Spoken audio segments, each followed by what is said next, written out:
यमुना नहर में डूबकर 3 लोगों की मौत हुई है और नहाने के दौरान नहर में 6 लोग डूबे हैं। यमुना नहर में डूबकर 3 लोगों की मौत हुई है और नहाने के दौरान नहर में डूबे 6 लोग, 3 लोगों की तलाश में जुटे ग्रामीण और गोताखोर। समालखा विधानसभा के गांव जलमाना की ये घटना है। यमुना नहर में डूबकर 3 लोगों की मौत हुई है। इसी के साथ आपको बता दें कि नहाने के दौरान नहर में डूबे 6 लोग, 3 लोगों की तलाश में जुटे ग्रामीण और गोताखोर। समालखा विधानसभा के गांव जलमाना की एक घटना बताई जा रही है। बड़ी और अहम खबर इस वक्त हम पानीपत से बता रहे हैं। नहाने के दौरान इस नहर में 6 लोग डूबे, 3 लोगों की तलाश में ग्रामीण भी जुटे हुए हैं, गोताखोर भी जुटे हुए हैं। समालखा विधानसभा के गांव जलमाना की एक घटना बताई जा रही है। तो ज्यादा जानकारी के लिए रुक कर लेते हैं संवाददाता जितेंद्र की ओर। जितेंद्र, क्या जानकारी मिल पा रही है? यहाँ किस तरह से ये 3 लोग डूबते हैं, क्या जानकारी मिल रही है, क्या अपडेट? देखिए, सबसे पहली बात मैं बता दूं, ये यमुना नदी है, जलमाने का घाट था, जिसको लेकर एक ही परिवार के जो 3 लोग थे, उनके साथ रिश्तेदार भी थे। और आज सुबह की घटना है, ये नहाने जाते हैं और वहाँ कहीं ना कहीं इस तरीके की मिसहैपनिंग होती है कि सभी लोग डूब जाते हैं। फिलहाल 3 का शव निकाला जा चुका है और अभी 3 लोगों की तलाश जारी है। फिलहाल पुलिस प्रशासन के साथ साथ प्रशासन जो है वो मुस्तैद है और गोताखोरों के साथ अन्य शवों की तलाश की जा रही है। अच्छा जितेंद्र, अगर यमुना नहर के जल की बात करें, उनके जल स्तर की बात करें, तो क्या वो अधिक नजर आ रहा है कि 6 लोग वहां पर जाते हैं और वो उनमें से 3 लोगों की मौत भी हो जाती है? तो जल स्तर किस प्रकार का है फिलहाल?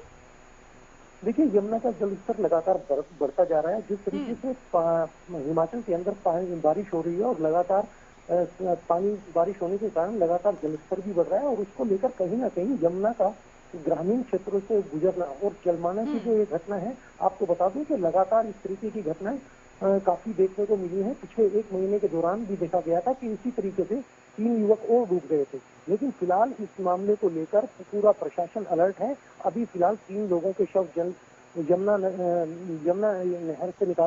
नदी से निकाले जा चुके हैं और 3 की तलाश जारी है। फिलहाल लोगों का तांता लगा हुआ है और लोगों का यही कहना है कि इस तरीके की लापरवाही लगातार बढ़ती जा रही है। फिलहाल पुलिस प्रशासन भी जो है मौके पर पहुंचा हुआ है। जी जितेंद्र, क्या ग्रामीण इलाकों से भी यमुना नहर होकर गुजरती है? वहां पर किसी तरह की कोई सावधानी की बात नहीं बताई गई है? देखिए सोनिया, ये यमुना नदी है जो लगातार जो है अपना पीछे से ये पानीपत से लगातार सोनीपत से होती हुई बाकायदा मथुरा तक जाती है और वो कहीं ना कहीं उसका जल स्तर जो है इन दिनों लगातार बढ़ता रहता है। लेकिन ये कहीं ना कहीं लापरवाही है। लोग लापरवाही बरतते हुए यमुना नदी में कूद जाते हैं और जिसके कारण आज इतनी बड़ी क्षति हुई है कि एक परिवार के 3 व्यक्ति, ये लगा लीजिए पूरे परिवार के 3 व्यक्तियों का शव बरामद हो चुका है और 3 अन्य लोग जो हैं उनकी तलाश जारी है। फिलहाल अब देखना ये है कि इस मामले को लेकर प्रशासन क्या कार्रवाई करता है। बिल्कुल जी चलिए, बहुत बहुत शुक्रिया जितेंद्र तमाम जानकारी के लिए। तो देखिए, यमुना नदी यहां से गुजरती है, उसमें डूबकर 3 लोगों की मौत हो गई है। नहाने के दौरान नहर में 6 लोग डूबे हैं, जिनमें से 3 लोगों की मौत हो गई है।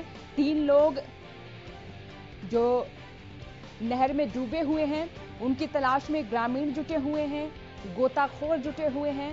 समालखा विधानसभा के गांव जलमाना की एक घटना बताई जा रही है। फिलहाल तमाम दर्शकों को यह हिदायत दी जा रही है कि इस वक्त यमुना का जलस्तर बढ़ रहा है। उस दौरान यमुना नदी जो है वो ग्रामीण क्षेत्रों से भी होकर गुजर रही है। तो ऐसे में तमाम सावधानियों का आप पालन करें। तमाम सावधानियों के चलते ही आप नदी में उतरें, नहर में उतरें, क्योंकि खासतौर पर ग्रामीण इलाकों में जो तमाम कार्य हैं पानी की कमी के चलते नदी और नहरों से संपूर्ण किए जाते हैं, नदी और नहरों में किए जाते हैं। चाहे बात स्नान से लेकर कपड़े धोने की करें या फिर पशुओं को पानी पिलाने की करें, तो ऐसे में आपको यही हिदायत दी जा रही है कि अधिक जलस्तर होने से, जलस्तर बढ़ने से आप तमाम सावधानियों का पालन करें और ये इस तरह की जो लापरवाही है वो ना बरतें।